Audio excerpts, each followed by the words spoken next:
यानी मंडे को बुशरा साहिबा रिहा हो सकती हैं, उनकी रिहाई हो मुमकिन है। हर केस में उनकी जमानत हो चुकी है, हर कन्विक्शन में उनकी सज़ा सस्पेंड हो चुकी है। देखिए, आपने इद्दत निकाह सुन लिया, इमरान खान साहब के आपने इतने केसेस सुन लिए। सो बुशरा इमरान की और किसी केस में उनको 9 मई के केसेस में उनको डिस्चार्ज मिल चुकी है। सो एक आखिरी केस जो उनकी हद तक रह गया है वो ये तोशा खाना 2 है और अलकादिर का फैसला आपके सामने और हो चुका इमरान है। खान की रिहाई कब तक देख रहे हैं आप? इमरान खान साहब की रिहाई अगला महीना बड़ा इंपॉर्टेंट है जी, ये 3-4 हफ्ते। अक्टूबर का, अक्टूबर का महीना बड़ा क्रूशल है for variety of reasons. What is happening across the street in supreme court of Pakistan आपके इल्म में ऑलरेडी है। सो काफ़ी वेदर मेरा ख्याल है अक्टूबर के महीने में क्लियर हो जाएगा, बिल्कुल मेच्योर हो गई। और मैं वैसे भी समझता हूँ कि अब काफ़ी हो चुका है ख़वातीन की हद तक। It is high time now, Lahore में भी, इस्लामाबाद में भी एंड एवरीवेयर इन पाकिस्तान हमारे लॉ में ख़वातीन के लिए बड़ी स्पेशल कंसेशंस मौजूद हैं, बड़ी उनके लिए एक सॉफ्ट कॉर्नर रखा जाता है। सुप्रीम कोर्ट ऑफ पाकिस्तान की भी जजमेंट्स हैं, मिस्टर जस्टिस मंसूर अली शाह साहब के बैक टू बैक फैसले आए कि रिगार्डलेस ऑफ द सीरियसनेस और हेनसनेस ऑफ द ऑफेंस आप ख़वातीन की बेलों को फेवरेबली देखें। तो यहाँ पर प्री अरेस्ट क्या, यहाँ पर पोस्ट अरेस्ट बेल की सुनवाई नहीं हो रही। तो आज की रिलीफ का सबसे बड़ा फ़ायदा ये है कि बुशरा इमरान की इंशाल्लाह हम एक्सपेक्ट कर रहे हैं कि उनकी रिलीज़ मंडे को तोशा खाना 2 में जैसे ही फ़ैसला सुनाया जाता है, जो हम उम्मीद कर रहे हैं कि वो ज़मानत के अलावा और कोई फ़ैसला नहीं हो सकता कि उनको ज़मानत उनका हक़ है, उनकी रिलीज़ वहाँ से मैच्योर है, वो इंशाल्लाह शी गोज़ होम। यानी मंडे को बुशरा साहिबा रिहा हो सकती हैं, उनकी रिहाई हो मुमकिन है। हर केस में उनकी ज़मानत हो चुकी है, हर कन्विक्शन में उनकी सज़ा सस्पेंड हो चुकी है। देखिए, आपने इद्दत निकाह सुन लिया, इमरान खान साहब के आपने इतने केसेस सुन लिए। सो बुशरा इमरान की और किसी केस में उनको 9 मई के केसेस में उनको डिस्चार्ज मिल चुकी है। सो एक आखिरी केस जो उनकी हद तक रह गया है वो ये तोशा खाना 2 है और अलकादिर का फैसला आपके सामने और हो चुका इमरान है। खान की रिहाई कब तक देख रहे हैं आप? इमरान खान साहब की रिहाई अगला महीना बड़ा इंपॉर्टेंट है जी, ये 3-4 हफ्ते। अक्टूबर का महीना बड़ा क्रूशल है फॉर वैरायटी ऑफ रीजंस।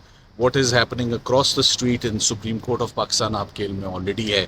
सो काफ़ी वेदर मेरा ख्याल है अक्टूबर के महीने में क्लियर हो जाएगा कि चीज़ें कैसे जो है वो बैठेंगी। सलमान सफदर साहब लास्ट टाइम आप मुतादिद बार कह चुके हैं कि खान साहब के जो केसेस हैं वो पॉलिटिकली मोटिवेटेड केसेस हैं, तो बुशरा साहिबा का भी ऐसा ही मामला है या फिर उनके केसेस आप पॉलिटिकली मोटिवेटेड नहीं देख रहे हैं? देखें, पाकिस्तान का एक हमेशा से एक अलमिया रहा है कि यहाँ पर हमेशा वाइडर नेट्स फेंके जाते हैं। बाप है तो बेटा भी है, पूरी फैमिलीज को उठाया जाता है। अगर आप इमरान खान साहब को देखें तो इस वक्त मेरा ख्याल है कि बेटे उनके यहाँ हैं नहीं। सो बुशरा इमरान के अलावा और कोई रह नहीं जाता था जिसको वो इस वक्त वीकनेस बना के एक वाइडर नेट फेंक कर फैमिली मेम्बर्स को इम्प्लिकेट किया जाए। तो Bushra Imran is only behind the bars by virtue of a relationship being wife of the former prime minister. Otherwise वो और किसी भी मामले में आप लोग भी बड़ी गहरी नज़र रखते हैं चीज़ों पे। आपने उनको इमरान खान साहब के मुकदमात रजिस्टर होने से पहले आपने उनको कब एक्टिव देखा, किस दिन देखा, किस सियासी एक्टिविटी में देखा? वो कभी भी इन्वॉल्व नहीं रही। तो एक बिला वजह का, और यही वजह है कि जिस केस में भी मजबूरन फिर क्या केस बनाना पड़ा, इद्दत और निकाह का केस बनाना पड़ा, उसके अलावा और कोई ऑप्शन ही नहीं थी। अलकादिर का केस बनाया जो आज स्टे हो गया है, 9 मई का केस बनाया जिसमें डिस्चार्ज हो गई हैं। सो जो केस भी बनता है वो धड़ाम करके कलैप्स हो जाता है। सो बुशरा इमरान की हद तक कोई क्रिमिनलिटी, कोई बात, कोई जवाज़ नहीं बनता। And it is high time now, it is absolutely high time now कि शी गोज़ होम नाउ। ये 26 सितंबर तक जो स्टे मिला है सर, बाद लोग ये कहते हैं कि आज रिलीफ है। जब आप बरियत की दरख्वास्त जो आपने फाइल किया नोटिस होने तक, तो क्या ये भी दरख्वास्त करेंगे कि बरियत की दरख्वास्त पे फैसले तक ये स्टे बरकरार रहे? जज साहब इस पे अब अपना जामे फैसला बरियत के ऊपर देंगे। ये इंशाल्लाह इस पर बुध वाले दिन समाप्त। बहुत बहुत शुक्रिया। बताइएगा क्या रिलीफ, क्या खुशखबरी है पीटीआई के लिए, खान साहब के लिए? देखिए, आज इमरान खान साहब के बिहाफ पर ज़हीर अब्बास साहब ने और बुशरा इमरान के बिहाफ पर मैंने और उस्मान गिल साहब ने, हमने जो नीचे जुरिस्डिक्शन है of the NAB court in Al-Qadir trial, जो कि तकरीबन अपने फाइनल राउंड में इस वक्त आ चुका है, उसको हमने आज चैलेंज किया था कि 265 की दरख्वास्त बरियत की जो डाली वो खारिज कर दी जज साहब ने। बुशरा इमरान की इस प्रीटेक्स्ट पे खारिज की कि ये प्रीमेच्योर है, अभी आपका फ़ैसला बिल्कुल जो है वो आने वाला है, तो हम इस एडवांस स्टेज पर हम ये फ़ैसला नहीं देंगे। जबकि इमरान खान साहब की उन्होंने दरख्वास्त सुप्रीम कोर्ट के ऑर्डर और उसके साथ साथ नैब की जो अमेंडमेंट्स रिवाइव हुई हैं उनको कम्प्लीटली डिसरिगार्ड करते हुए उसको पढ़े बगैर, जिसमें क्लियरली अब अलकादिर का केस नैब की कोर्ट में फॉल नहीं करता। इसको हम अपनी कानूनी ज़ुबान में फंक्टस ऑफिशियो या कोरम नॉन जूडिस बोलते हैं कि अब इस कोर्ट के पास इख्तियार ही नहीं है कि वो मज़ीद शहादत, एविडेंस, सज़ा तो बड़ी दूर की बात, हम सज़ा इसलिए कहते हैं क्योंकि हमें नीचे से मिलती सज़ा है, मैंने वरना कह देता कि फ़ैसला तो बड़ी दूर की बात। तो जज साहब ने हमें आईओ इस वक्त रिकॉर्ड हो रहा है और मैं लग यही रहा था कि 2-3 दिन के अंदर अलकादिर का फ़ैसला जो है वो सुना दिया जाएगा, मगर आज divisional bench Islamabad high court ने बड़े तफसीली दलाइल जो हैं वो सुने और सुनने के बाद उन्होंने नीचे ट्रायल जज को फ़ैसला सुनाने से रोक दिया है और अगले बुध तक ये कार्रवाई मुलतवी हो गई है और रिकॉर्ड अलकादिर केस का तलब कर लिया है इस्लामाबाद हाई कोर्ट ने। देखें, ये आखिरी केस अब रह गया था।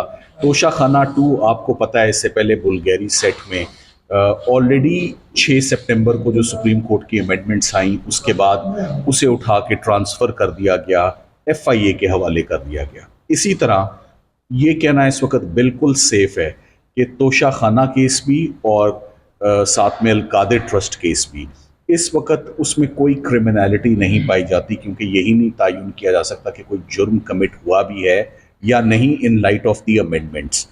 तो हम बहुत पुरुमीद हैं, हमें आज इस्लामाबाद हाई कोर्ट से एज़ एक्सपेक्टेड जो हम चाह रहे थे हमें वो आज रिलीफ भी मिली है कि अलकादिर में कार्रवाई एटलीस्ट रोक दी गई है और अलकादिर में फ़ैसला अब नहीं सुनाया जाएगा।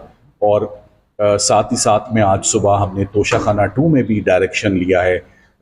इस्लामाबाद हाई कोर्ट में मिस्टर जस्टिस मियां गुल हसन औरंगज़ेब साहब ने फ़ैसला उसमें जारी किया है और उनमें क्लियर अहकाम दिए हैं कि किसी खातून की बेल जुडिशल पॉलिसी के होते हुए उसको क्यों अल्तवा का शिकार है। सो बुशरा इमरान की ज़मानत पे अभी कुछ ही देर में ऑर्डर वो आ ही जाएगा, मगर कोर्ट में उन्होंने हमें अश्योर किया है कि ये आइंदा समात जो मंडे के लिए फ़िक्स्ड है उसमें पॉजिटिवली जज साहब शाहरुख अर्जुमन साहब जो समात करेंगे वो इसमें बेल का अपना फ़ैसला सुनाएं। सलमान सदर साहब, ये ज़रा क्लियर कीजिएगा कि कार्रवाई से भी रोक दिया गया है, फैसला सुनाने से भी रोक दिया गया है? देखें, let me correct my self, कार्रवाई से नहीं रोका, कार्रवाई चलती रहेगी। रिकॉर्ड सारा हमें कहा है कि वो तलब करें जितना भी रिकॉर्ड है और फैसला उन्होंने फैसले से उन्होंने रोक दिया है। फैसला इनफैक्ट अब आने वाला था क्योंकि कार्रवाई तकरीबन मुकम्मल है। 35 गवाह नैब अपने रिकॉर्ड कर चुकी है, आखिरी गवाह, और इसके बाद तो 342 की स्टेज होती है। मगर ये खुशाइंद मूव थी कि हमने उन्हें कहा कि इसी स्टेज पे देखिए, मेरी ज़ाती राय में तो जब कोर्ट के पास इख्तियार ही ना हो समात करने का, तो गवाह का रिकॉर्ड करना भी मजीद 1 इंच भी आगे बढ़ना, जब जुरिस्डिक्शन का सवाल उठता है ना, तो फिर कोर्ट को रुक जाना चाहिए। प्रॉपराइटी यही डिमांड करती है। मगर फ़िलहाल हम इस रिलीफ पर भी हम बहुत मुतमईन हैं कि उनको फ़ाइनल फ़ैसले से रोक दिया गया है जब तक हाई कोर्ट मेरिट्स पर भी। देखें, मैं आपको आखिरी बात ये बताता चलूँ कि अलकादिर का केस आप सिर्फ 2 गवाहान के बयानात में आपके सामने रख दूँ, इस पर ज़हीर साहब ने और उस्मान गिल साहब ने बड़ी ज़बरदस्त जरा उन गवाहों पे की है। जो CFO सरकार का अपना गवाह है,